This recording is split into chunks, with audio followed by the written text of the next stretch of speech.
차가운 밤바람이 문풍지를 때리며 구슬픈 소리를 내고 있었지만 문고리를 잡은 달구의 손은 그보다 더 격렬하게 떨리고 있어 쇳소리가 날 지경이었다. 눈앞에 가로막힌 하얀 창호지 너머로 일렁이는 촛불 그림자가 마치 저승사자의 춤사위처럼 어지럽게 흔들리고 있었고, 달구는 마른 침을 꿀꺽 삼키면서도 감히 그 문을 열 엄두를 내지 못하고 있었다. 등줄기를 타고 흐르는 식은땀이 갓비싼 비단 적삼을 축축하게 적시어 살처에 달라붙는 불쾌감을 주었으나 지금 그따위 사소한 감각은 문제가 아니었으니 이 문을 여는 순간 자신의 목이 달아날지도 모른다는 원초적이고 끔찍한 공포가 그의 온몸을 쇠사슬처럼 옥죄고 있었기 때문이다. 서방님, 어찌하여 들지 않고 밖에서 서성이십니까? 밤바람이 찹니다.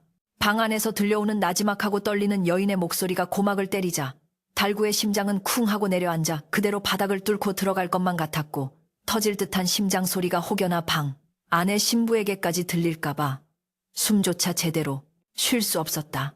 이 기막히고도 참담한 상황은 불과 반나절 전 해가 중천에 뜨기도 전에 시작된 일이었다. 본디 달구는 김진사 댁의 마당을 쓸고 소여물을 쑤던 가진 것이라고는 튼튼한 몸뚱이와 천한 신분뿐인 노비였다. 여느 때처럼 마당의 흙먼지를 뒤집어 쓰고 빗자루질을 하고 있던 달구의 눈에 뒷담을 향해 살금살금 기어가는 묘한 그림자가 포착되었으니 그것은 다름 아닌 주인 댁 외동아들 철수, 도령이었다.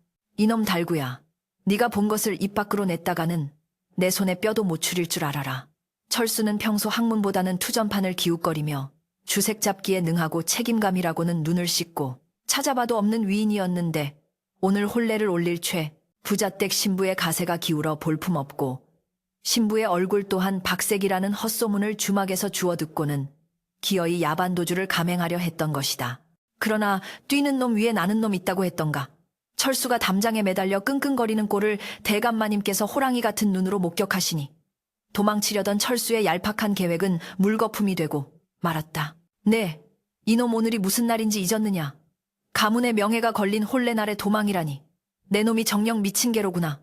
대감마님의 불호령이 마당을 쩌렁쩌렁 울렸고 철수는 다리에 힘이 풀려 담장 아래로 굴러떨어지며 살려달라고 애원했다. 하지만 이미 혼례 행렬이 출발해야 할 시간은 코앞으로 다가와 있었고 지금 파혼을 선언한다면 김진사댁은 물론이요 최부자 댁까지 씻을 수 없는 치욕을 입게 될 절체절명의 위기였다. 분노로 얼굴이 불그락푸르락해진 대감마님은 엎드려 있는 못난 아들을 발로 걷어차고는 거친 숨을 몰아쉬며 어찌할 바를 모르고 서성이다가 마당 구석에서 빗자루를 들고 벌벌 떨고 있던 달구와 눈이 마주쳤다. 그 순간 대감마님의 눈빛이 기이하게 번뜩였는데 그것은 짐승이 먹잇감을 발견했을 때의 눈빛과도 같았다. 대감은 천천히 달구에게 다가와 그의 어깨를 움켜쥐고 위아래를 훑어보았는데 비록 흑투성이 옷을 입고 있었으나 달구는 훤칠한 키에 떡 벌어진 어깨 그리고 뚜렷한 이목구비를 지니고 있어 껍데기만 보면 양반 자제라 해도 믿을 만한 헌헌장부였다. 내 놈이 대신 가라. 대감의 입에서 나온 말은 천지가 개벽할 노릇이었고 달구는 자신의 귀를 의심하며 뒷걸음질 쳤다. 혼례청에 신랑이 없으면 우리 가문은 끝장이다. 훤칠한 내 놈이 철수 대신 가서 절을 하고 신방을 지켜라. 신부 얼굴도 모르는 판국이니 오늘 밤만 무사히 넘기면 된다.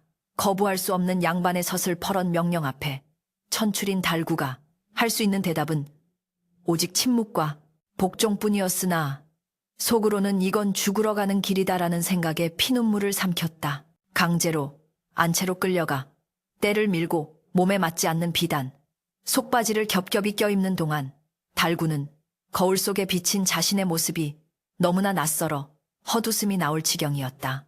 평생 흙만 묻히고 살았던 거친 피부 위에 고운 분을 바르고 상투를 틀어 올리니 겉모습만 보면 영락없는 귀공자의 자태였으나 그 속은 시커멓게 타들어가 숫덩이가 되어가고 있었다. 대감마님은 삼호관대를 쓴 달구의 멱살을 잡고 나지막하지만 살기가 뚝뚝 떨어지는 목소리로 으름장을 놓으셨다. 명심해라. 오늘 밤 신방에서 정체가 들통나면 내 놈의 목은 물론이고 병석에 누운 내 어미까지 무사치 못할 것이다. 벙어리 흉내를 내든 술에 취해 쓰러지든 알아서 밤을 넘기고 내일 새벽 쥐도 새도 모르게 빠져나와라. 만약 실패한다면 너와 네 어미는 저승에서 만나게 될 게다.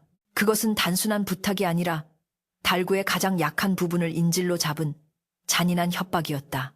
가마에 오르기 전 달구는 마지막으로 마당 한 구석에 쭈그리고 앉아 훌쩍이고 있는 진짜 신랑 철수를 바라보았다. 그는 자신의 죄를 뒤집어 쓰고 가는 종놈에게 미안해하기는커녕 안도의 한숨을 내쉬며 잘 다녀오게나 내 자네의 수고는 잊지 않음새라고 뻔뻔하게 속삭이는 것이 아닌가. 달구는 주먹을 불끈 쥐었으나 신분의 벽은 태산보다 높았기에 치밀어 오르는 분노를 억누르며 말등 위로 올라탈 수밖에 없었다. 악공들이 풍악을 울리고 하인들이 청사초롱을 밝히며 행렬이 시작되자 달구는 마치 도살장으로 끌려가는 소처럼 멍한 눈으로 흔들리는 세상, 그저 바라볼 뿐이었다. 말 위에서 내려다보는 세상은 달구에게 현실이 아닌 악몽과도 같았는데 길가에 늘어선 구경꾼들이 던지는 덕담과 환호성이 오히려 날카로운 비수가 되어 가슴에 꽂혔다. 어이구, 신랑이 훤칠하니 아주 장군감이네. 그려 김진사댁 아들이 저리 잘생겼었나. 소문하고는 딴판이구만 최진사댁 따님이. 복도 많지 저런 헌헌장부를 신랑으로 맞이하다니. 사람들의 칭찬이 이어질수록 달구는 고개를 더욱 깊이 숙여 사모사모의 챙으로 얼굴을 가려야 했고 고삐를 쥔 손은 하얗게 질려 감각조차 느껴지지 않았다. 내가 지금 가는 길은 화려한 혼례식장이 아니라 내 목을 칠 형장으로 가는 길이나 다름없구나. 달구는 속으로 피눈물을 삼키며 제발 이 길이 영원히 끝나지 않기를, 차라리 말이 발을 헛디뎌 자신이 낙마하여 정신을 잃기를 간절히 빌고 또 빌었다. 최 부자댁에 도착하여 대문 안으로 들어서자 수많은 하객들의 시선이 일제히 달구에게 꽂혔고 그는 숨이 막혀 질식할 것 같은 압박감을 느꼈다. 기러기를 바치고 절을 올리는 전할래. 댄옌리를 행하는 순간에도 달구의 머릿속은 온통 도망칠 국리뿐이었으나 사방을 둘러싼 하객들의 눈초리가 감옥의 창살처럼 그를 가두고 있었다. 맞절을 하기 위해 고개를 들었을 때 맞은편에 선 신부의 모습이 보였으나 족두리를 쓰고 고개를 숙인 탓에 얼굴은 보이지 않았고 오직 화려한 화롯의 붉은 색깔만이 눈에 들어와 어지러증을 유발했다. 술잔을 주고받는 합근래 핫계리가 이어질 때 손이 너무 심하게 떨려 술을 쏟을 뻔한 위기를 간신히 넘기자 곁에 있던 수모가 신랑님께서 신부님이 너무 고와서 떨리는가 봅니다 하며 너스레를 떨었고 하객들은 폭소를 터뜨렸으나 그 웃음소리는 달구의 귀에 악귀들의 비웃음처럼 들렸다. 북적이던 잔치가 끝나고 어둠이 깔리자 신랑을 신방으로 안내하는 발걸음 소리가 마치 저승사자의 발자국 소리처럼 묵직하고 공포스럽게 들려왔다.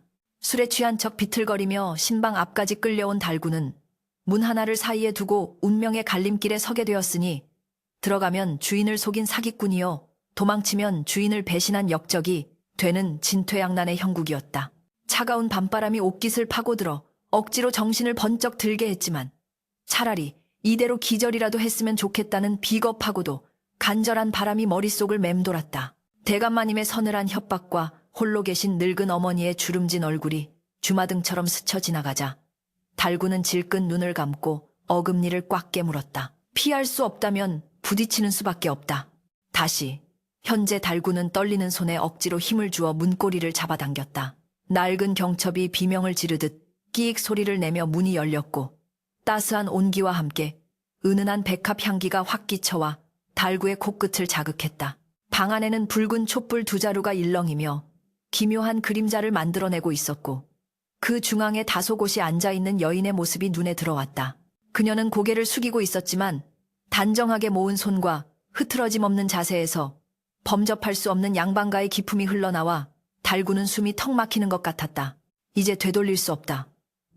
호랑이 굴에 제 발로 걸어 들어온 이상 정신을 차리지 않으면 뼈도 못 추릴 것이다. 달구는 자신의 비천한 신분이 들통나지 않도록 최대한 양반 흉내를 내며 헛기침을 한 번 하고는 방 안으로 발을 들여놓았다. 달구는 떨리는 다리를 억지로 끌어 방 안으로 들어선 후 등 뒤로 문을 닫았는데 그 소리가 마치 세상과의 단절을 알리는 신호탄처럼 들려 가슴이 철렁 내려앉았다. 방 안의 공기는 무겁게 가라앉아 있었고 촛불이 타들어가는 소리만이 정적을 깨고 있었다. 달구는 엉거주춤하게 자리에 앉지도 서지도 못한 채 문가에 붙어 섰으니 그 꼴이 마치 죄를 지어 끌려온 죄인과 다를 바가 없었다. 심장은 여전히 미친 듯이 뛰고 있었고 시선은 어디에 두어야 할지 몰라 방바닥에 무늬만 새고 있었다. 그때 신부가 천천히 고개를 들며 입을 열었다. 신랑님 어찌하여 그리 멀리 서 계십니까? 이쪽으로 오시지요. 그녀의 목소리는 맑고 청아했으나 그 속에 담긴 위엄은 달구를 압도하기에 충분했다. 달구는 로봇처럼 삐걱거리며 신부의 맞은편으로 다가가 조심스럽게 자리를 잡고 앉았다. 가까이서 본 신부의 모습은 소문과는 전혀 달랐다. 족두리 아래 드러난 그녀의 얼굴은 달빛을 머금은 듯 창백하면서도 기이할 정도로 아름다웠고 쌍꺼풀 없는 긴 눈매는 고고하면서도 지혜로운 빛을 띠고 있었다. 박색이라던 소문은 누군가가 지어낸 악의적인 거짓말임이 분명했다. 그러나 달구는 그녀의 아름다움에 감탄할 겨를 조차 없었다. 신부가 고개를 들어 달구를 똑바로 응시하는 순간 달구는 숨을 멈췄다. 그녀의 눈빛은 마치 달구의 거치장이 아닌 그 속에 숨겨진 본질을 꿰뚫어보는 듯 맹수처럼 서늘하고 날카로웠기 때문이다. 술 한 잔 받으시지요. 신부가 옥 같은 손으로 술병을 들어 잔을 채우려 하자 달구는 황급히 두 손으로 잔을 받으려 했다. 그 순간 비단 소매가 거치며 달구의 손목이 드러났다. 앞불싸 아무리 얼굴에 분을 바르고 비단 옷을 입었다 한들 평생 낯질과 호미질로 다져진 거칠고 투박한 손마디와 손바닥에 박힌 굳은 살은 감출 수가 없는 것이었다.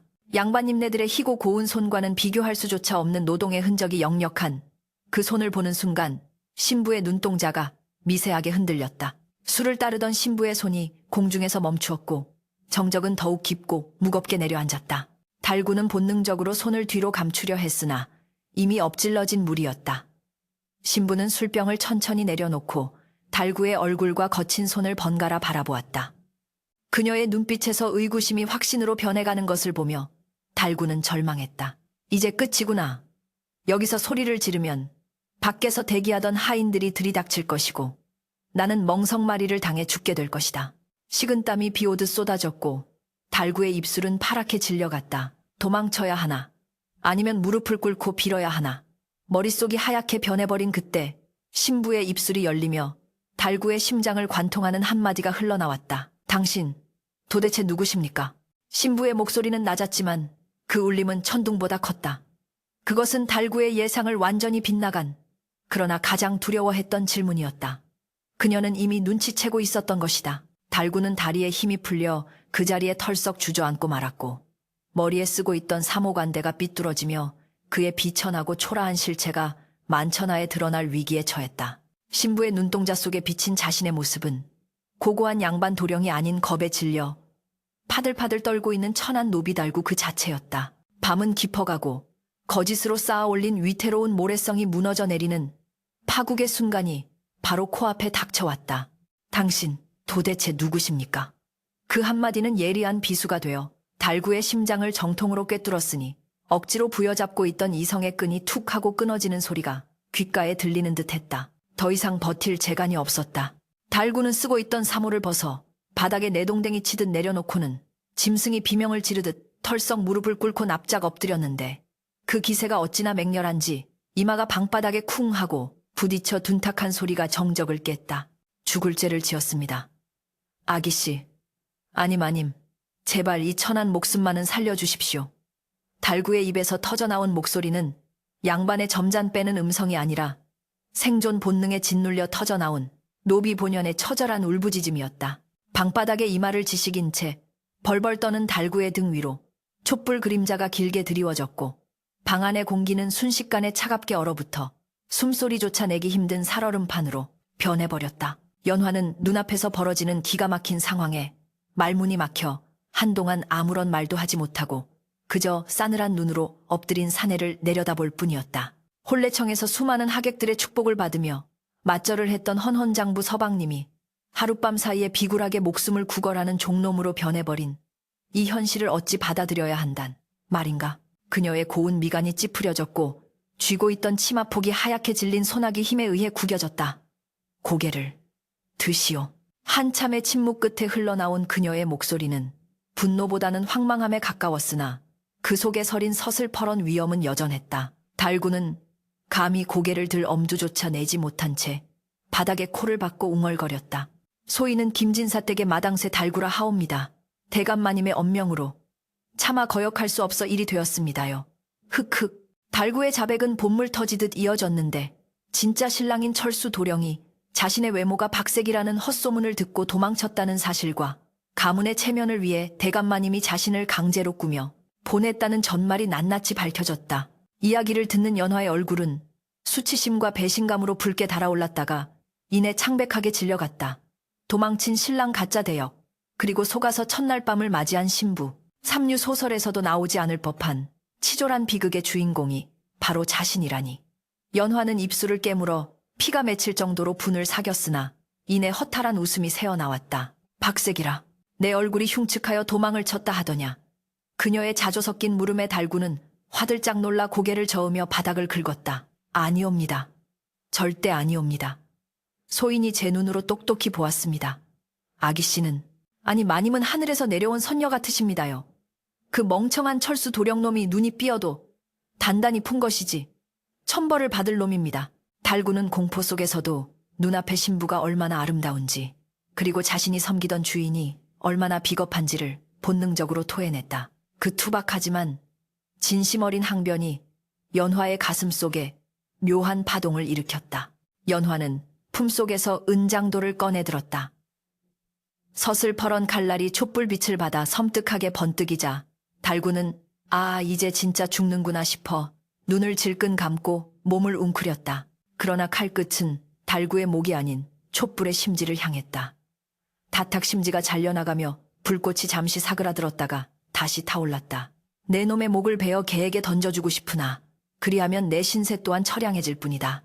연화는 차분하게 말을 이었다. 지금 소리를 질러 사람들을 부르면 달구는 죽은 목숨이겠지만 연화 또한 소방 맞은 여인, 가짜와 혼례를 치른 비운의 여인이라는 꼬리표를 달고 평생을 손가락질 받으며 살아야 했다. 양반가의 규수로서 그 치욕은 죽음보다 더한 고통이었다. 고개를 들라 하였다. 연화의 목소리에 다시 힘이 실렸다. 달구는 쭈뼛거리며 천천히 고개를 들었다. 눈물과 콧물, 그리고 식은땀으로 엉망이 된 얼굴은 가관이었으나 그 눈망울만큼은 거짓없이 투명하게 떨리고 있었다. 연화는 그 눈을 똑바로 응시했다. 가문의 명예 때문에 도망친 비겁한 진짜 남편보다 비록 천한 신분이나 늙은 노모를 살리기 위해, 그리고 주인의 명을 지키기 위해 호랑이 굴로 들어온 이 사내의 기백이 오히려 더 사내답지 않은가. 껍데기는 양반이나 속은 쥐새끼 같은 철수와 껍데기는 노비이나 속은 우직한 소 같은 달구. 연화의 머릿속에서 저울질이 끝났다. 그녀는 운명을 자신의 손으로 비틀기로 결심했다.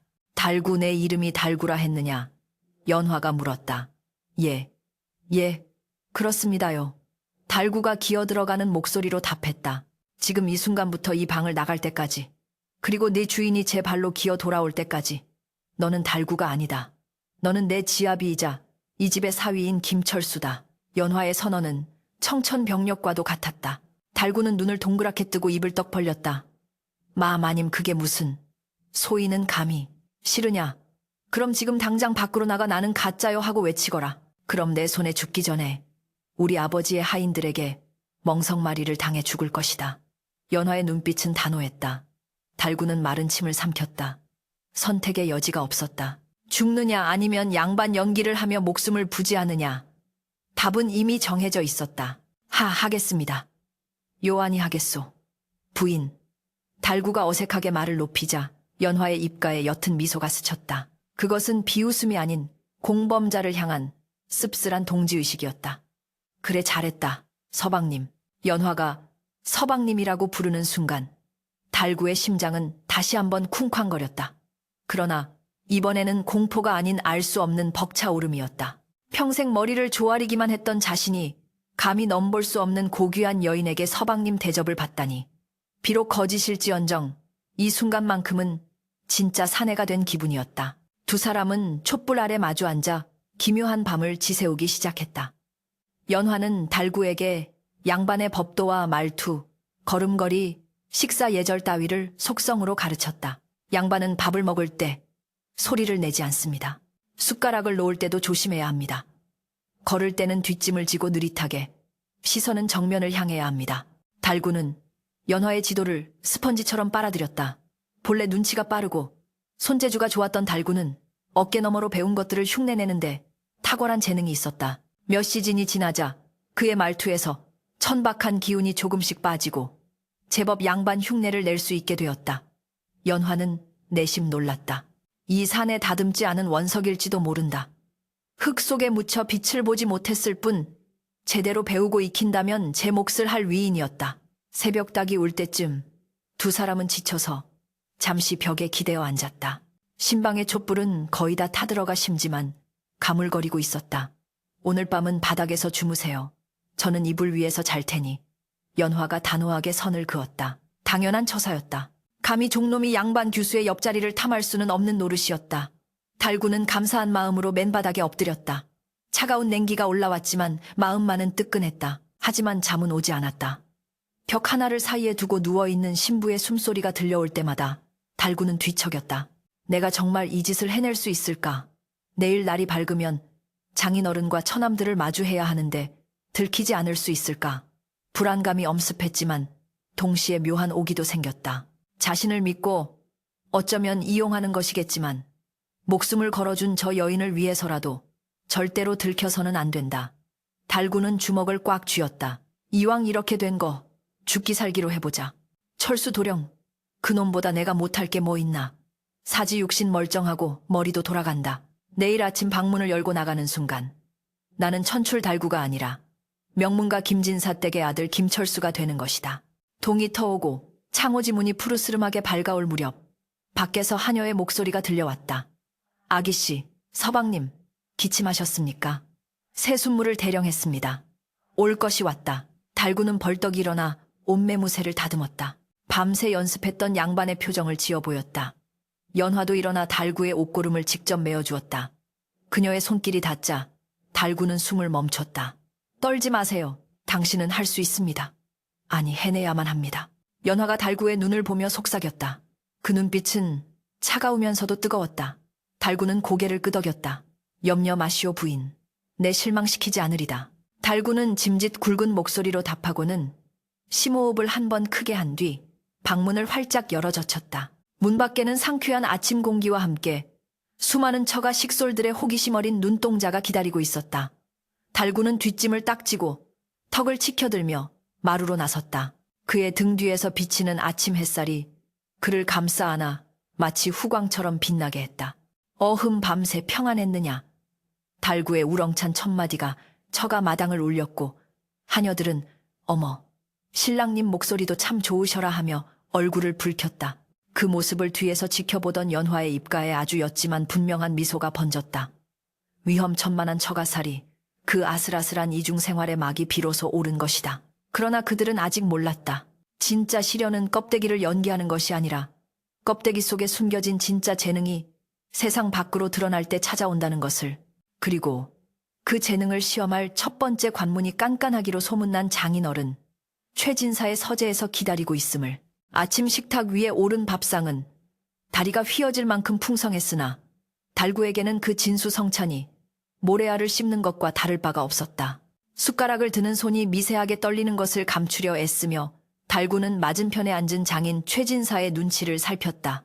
최진사는 깐깐하기로 소문난 성리학자로 그 눈빛은 마치 상대의 속내를 꿰뚫어보는 엑스레이와도 같아서 달구는 밥이 코로 들어가는지 입으로 들어가는지 분간할 수가 없었다. 자네 어찌 그리 깨작거리는가? 입에 맞지 않는가?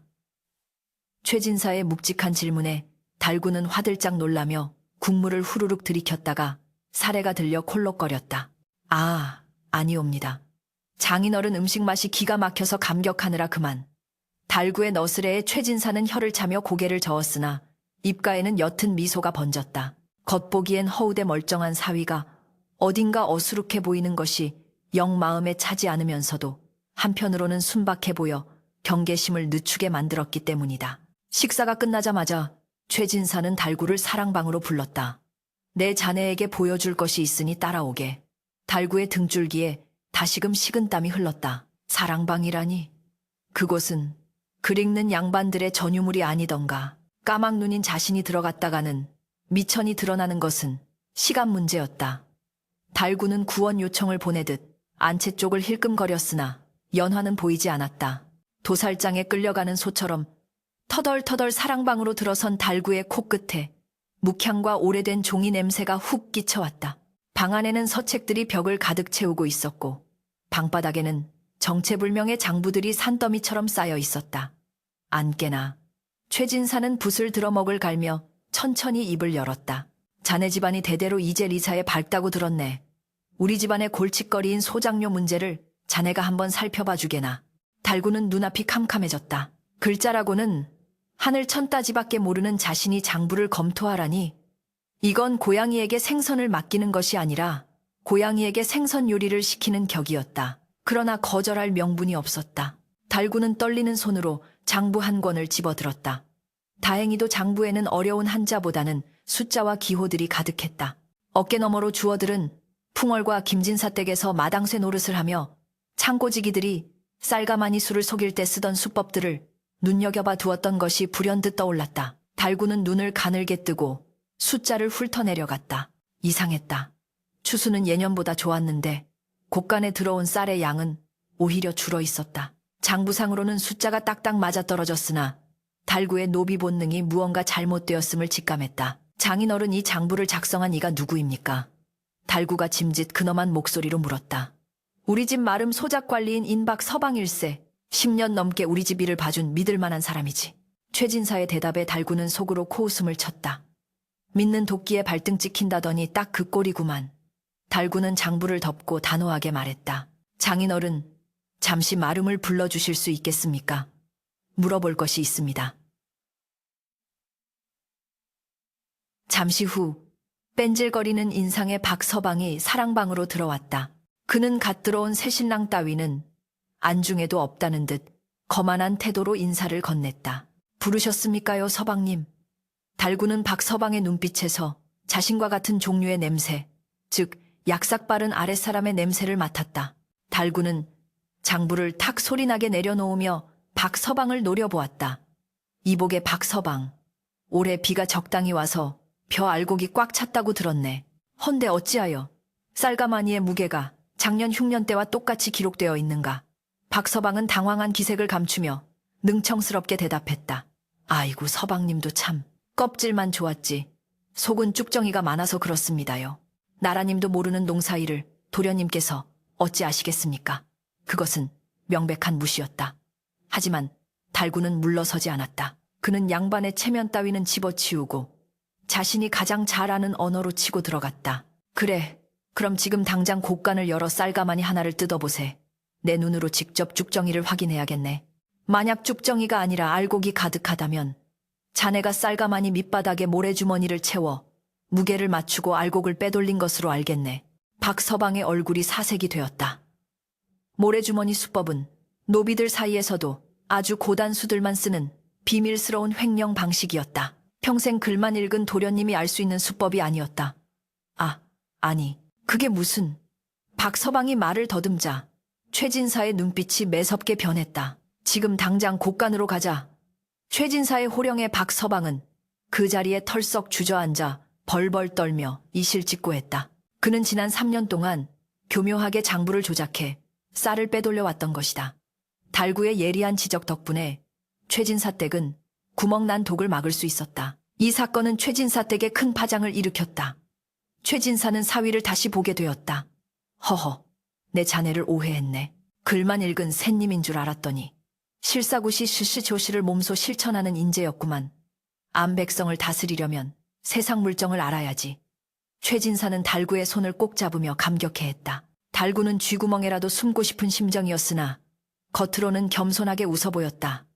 과찬이십니다. 장인어른, 그저 세상 이치에 조금 밝을 뿐입니다. 그날 밤 달구는 녹초가 되어 신방으로 돌아왔다. 연화는 미리 이부자리를 펴놓고 그를 기다리고 있었다. 그녀의 눈빛이 전날과는 사뭇 달라져 있었다. 경계심과 냉랭함이 걷히고 그 자리에 호기심과 묘한 존경심이 자리 잡고 있었다. 낮에 있었던 일 들었습니다. 아버님께서 칭찬이 자자하십니다. 연화가 따뜻한 차를 건네며 말했다. 달구는 찻잔을 받아들며 쑥스러운 듯 머리를 긁적였다. 운이 좋았습니다.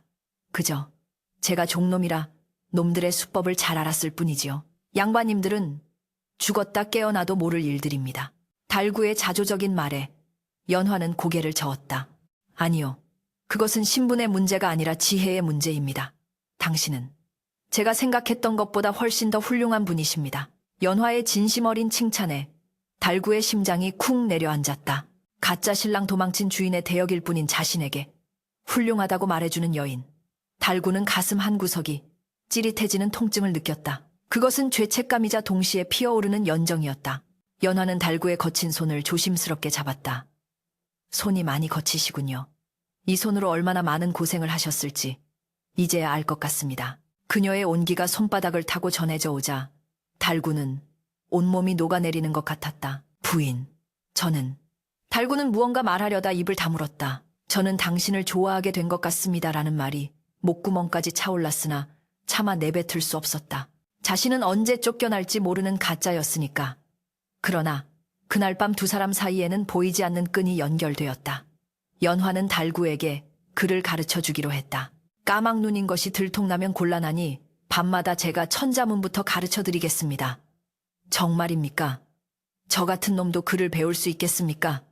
물론입니다. 당신의 머리라면 금방 익히실 겁니다. 촛불 아래 두 사람의 그림자가 나란히 벽에 비쳤다.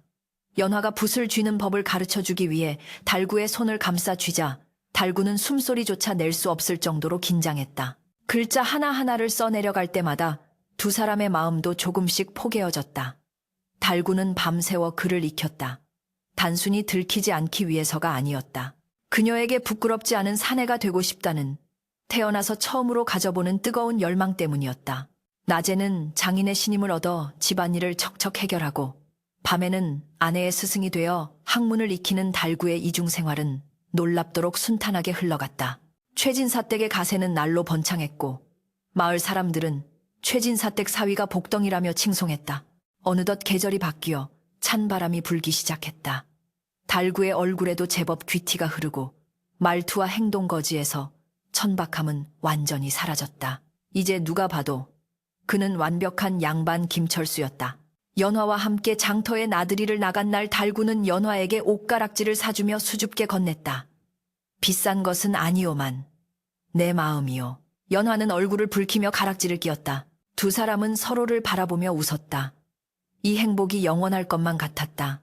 아니, 영원하기를 간절히 빌었다. 그러나 호사다마 허시도모라 했던가.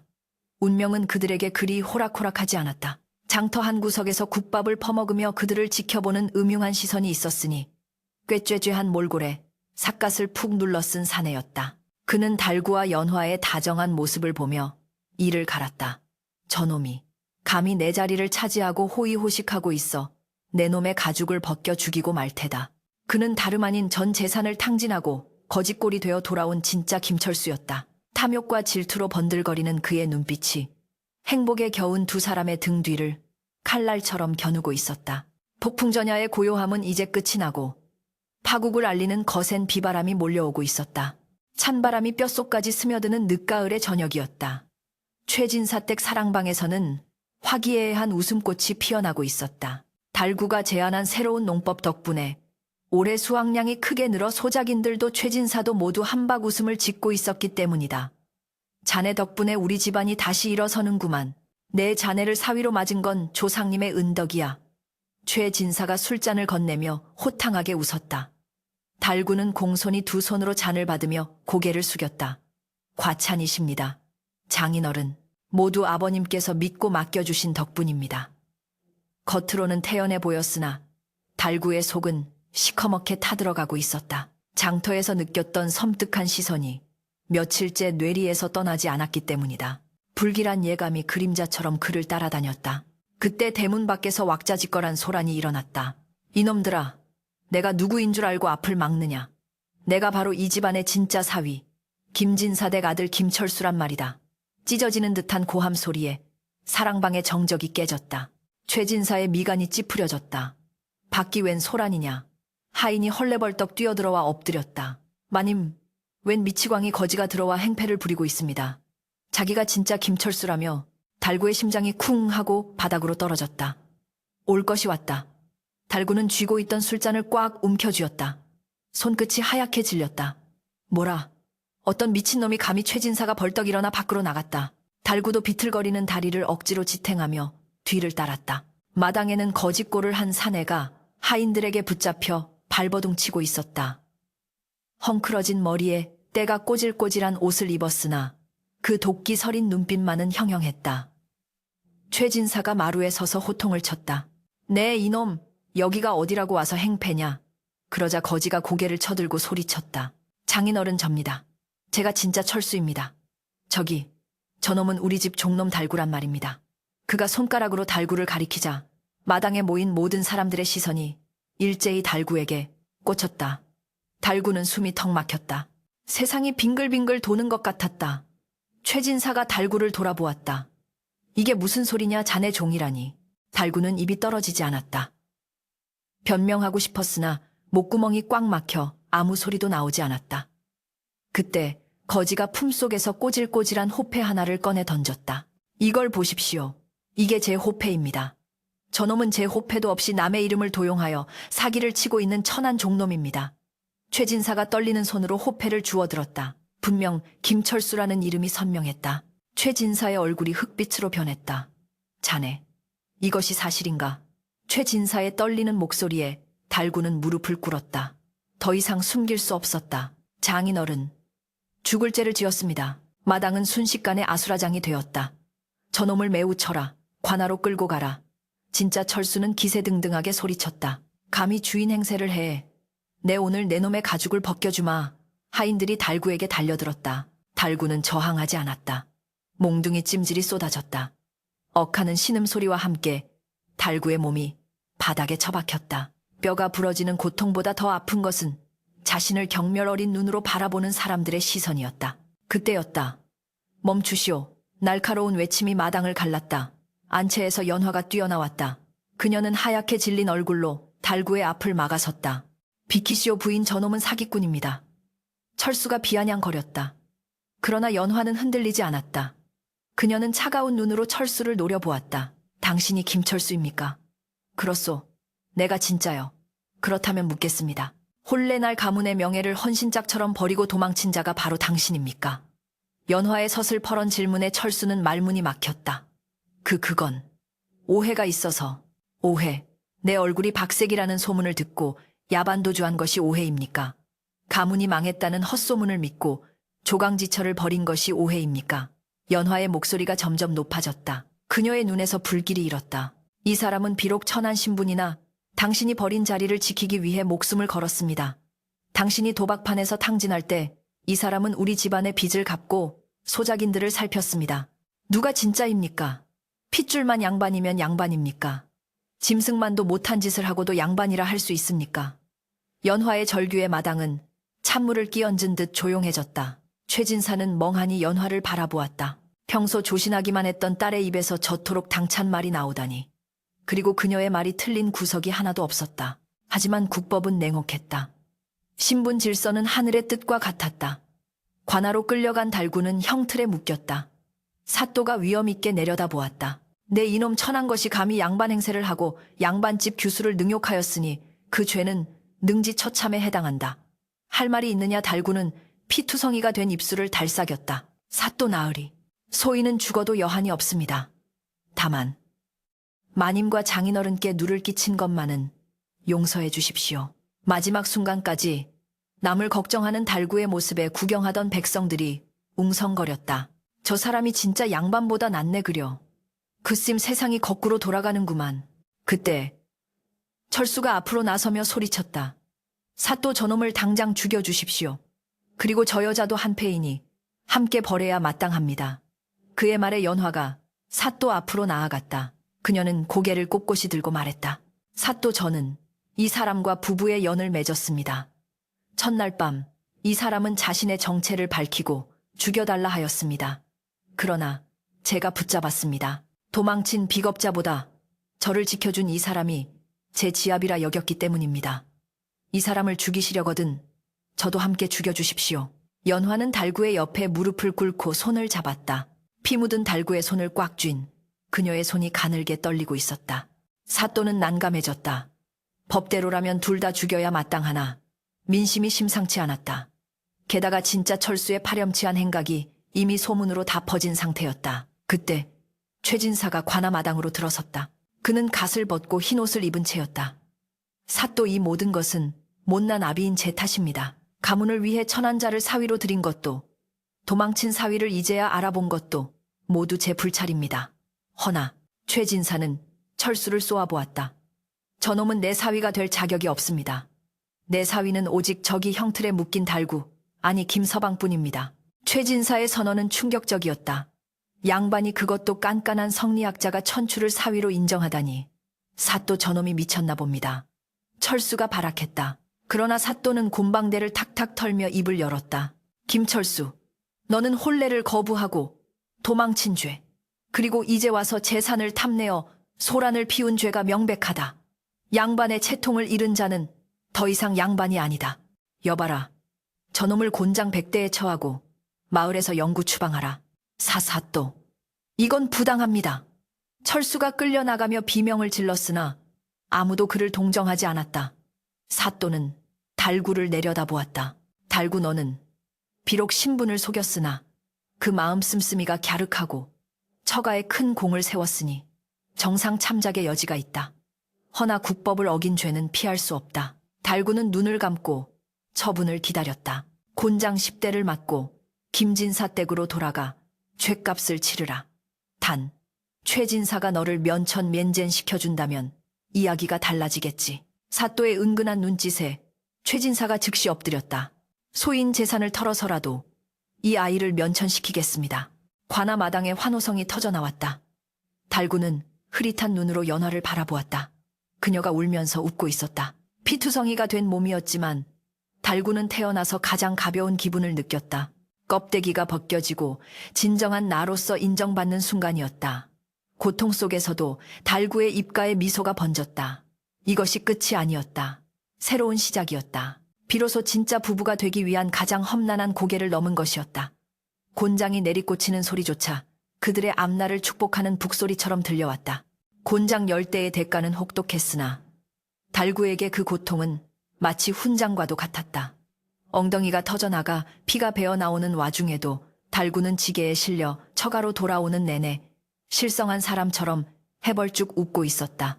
마을 사람들은 혀를 찼지만 달구의 눈에는 푸른 하늘이 그 어느 때보다 맑고 높게만 보였다. 최진사는 약속대로 가문의 전답 일부를 팔아 거금을 마련했고 그 길로 김진사 댁을 찾아가 달구의 몸값을 치렀다. 아들의 파렴치한 행동으로 가문의 위신이 땅에 떨어진 김진사는 쥐구멍이라도 찾고 싶은 심정으로 군말 없이 달구의 노비 문서를 내주었다. 최진사가 그 문서를 들고 돌아와 달구의 눈앞에서 불태웠을 때 타오르는 불꽃 속에서 노비 달구는 사라지고 온전한 인간 김달구가 다시 태어났다. 상처가 아물고 3살이 돋아날 무렵 최진사 댁 마당에서는 다시 한번 잔치가 벌어졌다. 이번에는 가짜가 아닌 진짜 강압이 아닌 사랑으로 맺어지는 혼례였다. 화려한 하객은 없었으나 마을 사람들의 진심 어린 축복이 그 자리를 메웠다. 달구는 다시 사모관대를 썼다. 처음 썼을 때는 목을 조르는 밧줄 같았으나 이제는 제 주인을 만난 듯 딱 맞고 편안했다. 연지곤지를 찍은 연화의 얼굴은 수줍은 홍조로 물들어 지난번보다 100배는 더 고와 보였다. 두 사람이 맞절을 하고 합 한 줄을 나누어 마실 때 달구의 손은 더 이상 떨리지 않았다. 대신 연화의 손을 꽉 잡은 그의 소나귀에는 평생 이 여인을 지키겠다는 굳은 맹세가 서려 있었다. 세월은 유수와 같이 흘러 어느덧 3년이 지났다.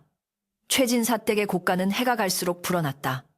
달구는 뒷짐지고 호령만 하는 양반이 아니었다. 그는 새벽같이 일어나 소작인들의 논을 둘러보고 물기를 트고 거름 만드는 법을 직접 시범 보였다. 서방님, 아니 대감님, 옷 버리십니다. 소작인들이 말려도 달구는 걷어붙인 바짓단 아래로 튼실한 종아리를 드러내며 웃었다. 흙이 더러운 게냐? 흙에서 쌀이 나오고 생명이 나오는데 어찌 더럽다 하느냐. 그의 진심 어린 태도에 소작인들은 감복했고 최진사 댁의 소작료를 떼어 먹으려는 자는 눈을 씻고 찾아봐도 없게 되었다. 달구는 노비 출신이라는 꼬리표를 부끄러워하는 대신 그것을 가장 큰 무기로 삼아 사람들의 마음을 얻었다. 밤이 되면 달구는 서재에서 책을 읽었다. 처음에는 연화에게 천자문을 배우던 수준이었으나 이제는 웬만한 경전은 줄줄 읊을 정도가 되었다. 그의 학문은 고리타분한 공자왈 맹자왈에 그치지 않고 백성의 삶을 이롭게 하는 실용적인 학문으로 이어졌다. 최진사는 그런 사위를 보며 입이 귀에 걸렸다. 내 평생 가장 잘한 일은 과거 급제가 아니라 자네를 사위로 맞은 일일세.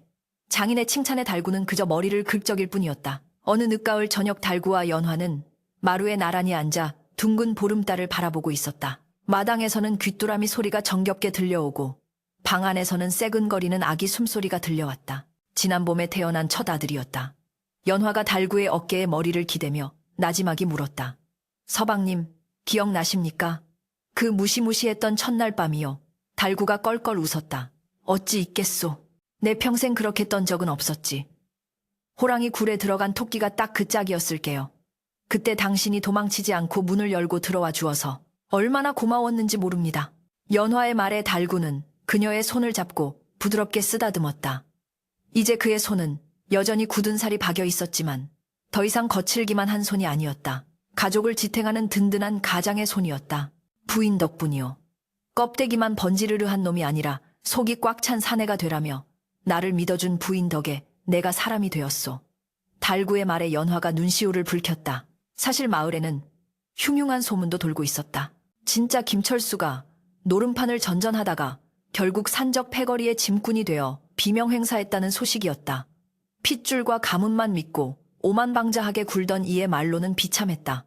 반면 천한 신분으로 태어났으나 성실함과 진심으로 운명을 개척한 달구의 삶은 꽃처럼 피어났다. 사람들은 이제 아무도 달구의 출신을 입에 올리지 않았다. 그저 인자하고 지혜로운 김대감으로 불릴 뿐이었다. 달구는 밤하늘의 달을 보며 생각에 잠겼다. 사람들은 흔히 그릇의 모양을 보고 귀천을 논한다. 금그릇이면 귀하고 질그릇이면 천하다고 한다. 허나 정말 중요한 것은 그 그릇 안에 무엇이 담기느냐가 아닐까. 금그릇에 똥물이 담기면 요강이 되는 것이고 질그릇에 맑은 물이 담기면 생명수가 되는 것이다. 자신은 비록 깨진 질그릇 같은 인생이었으나 연화라는 맑은 물을 만나고 최진사라는 든든한 받침대를 만나 비로소 귀한 그릇으로 거듭날 수 있었다. 서방님 날이 찹니다. 그만 드시지요. 연화가 달구의 옷깃을 여며주었다. 달구는 그녀를 그윽하게 바라보았다. 부인 내 다음 생에도 다시 태어난다면 그때는 양반댁 자제가 아니라 다시 한번 마당새로 태어나고 싶소. 어머, 그게 무슨 말씀이십니까? 연화가 눈을 동그랗게 뜨자 달구가 빙그레 웃었다. 그래야 내가 바닥부터 다시 기어 올라와 당신을 만나는 기적을 또 한 번 맛볼 수 있지 않겠소. 거저 얻은 행복이라면 이토록 달콤하지는 않을 테니 말이오. 달구의 엉뚱하지만 진심 어린 고백의 연화는 까르르 웃음을 터뜨렸다. 그 웃음소리가 밤하늘로 퍼져나가 달빛과 함께 어우러졌다.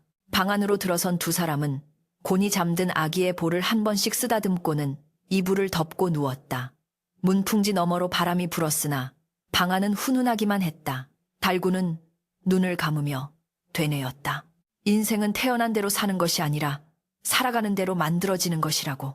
비천한 노비에서 존경받는 가장이 되기까지 그가 걸어온 길은 험난했으나 그 끝은 이토록 평온하고 따뜻했다. 가짜가 진짜가 되고 거짓이 진실이 되어버린 기적 같은 이야기. 그것은 단순한 행운이 아니라 진심 하나로 세상을 마주한 자에게 하늘이 내린 정당한 보상이었다. 먼 훗날 마을 어귀의 느티나무 아래에서는 노인들이 아이들에게 옛 이야기를 들려주곤 했다. 옛날의 말이다. 주인 대신 장가를 간 씩씩한 머슴이 있었단다. 아이들은 초롱초롱한 눈으로 귀를 기울였고 그 이야기는 바람을 타고 전설이 되어 대대로 전해져 내려왔다.